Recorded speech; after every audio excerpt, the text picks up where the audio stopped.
Hi there YouTubers, Chris Robson here. Today I thought I'd do my newest Little People Big Dreams book, Roald Dahl. Yep, that's right, Roald Dahl's got his own Little People Big Dreams book. And now I will be the one to read it to you.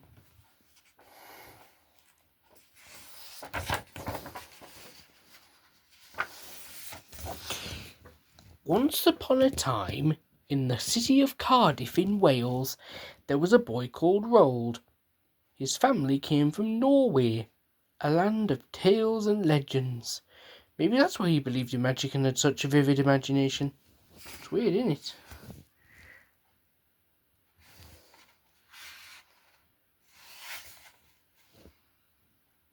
If there was one thing he loved, it was sweets.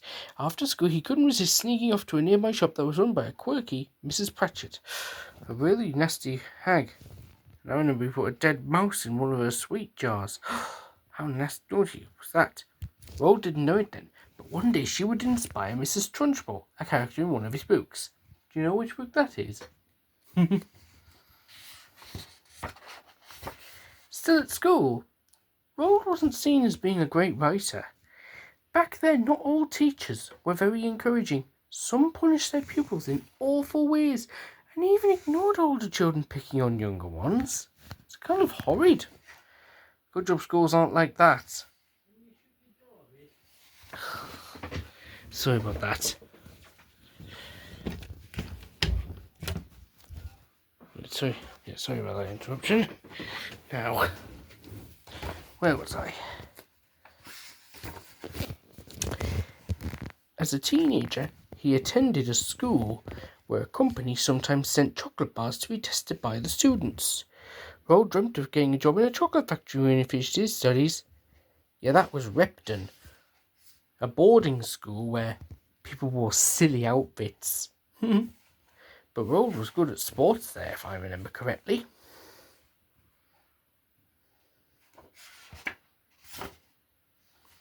But first, he wanted to discover the wonders of the world. He was working in Africa when Europe began to prepare for a terrible war. Roald was drafted into the army, and after months of training, he became a pilot. While flying to meet the rest of his team, his plane crashed in the middle of a desert. Roald was blind for 6 weeks, and the experience changed him forever. He never looked at the world in the same way again.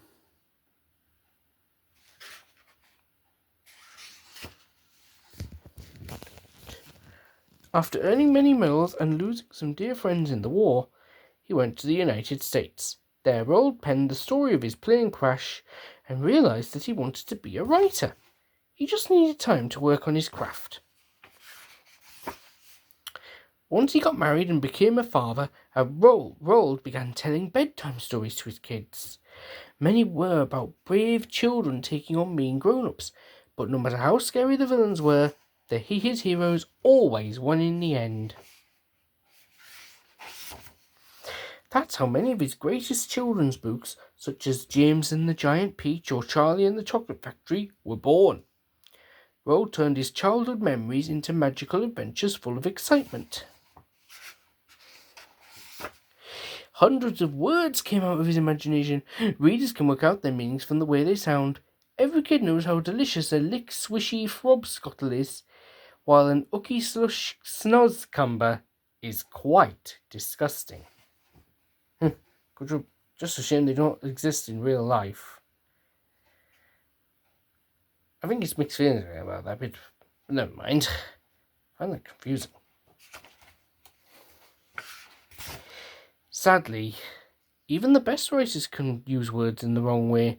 Sometimes Roald wrote mean things about others in his books, and he made hateful comments, especially about Jewish people, proving that words can also be harmful. Ouch!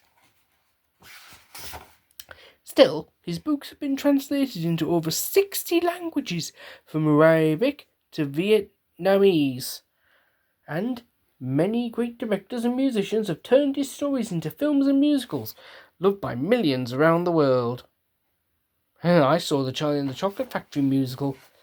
I hope it becomes a film one day, like Matilda the musical did.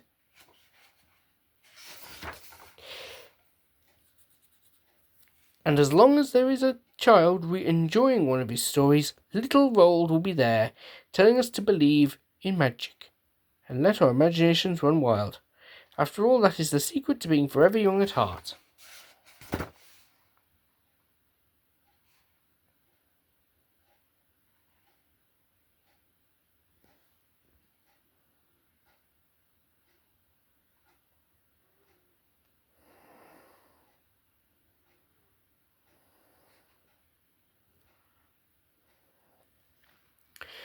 Yeah, and his books became very famous after his death in 1990. Even so,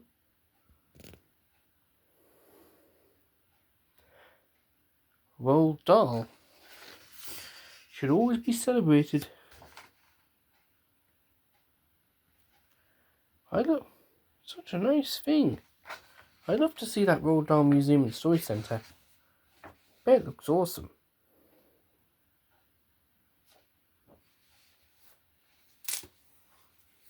I can see they also used yellow for the book because yellow was Roald's favourite colour.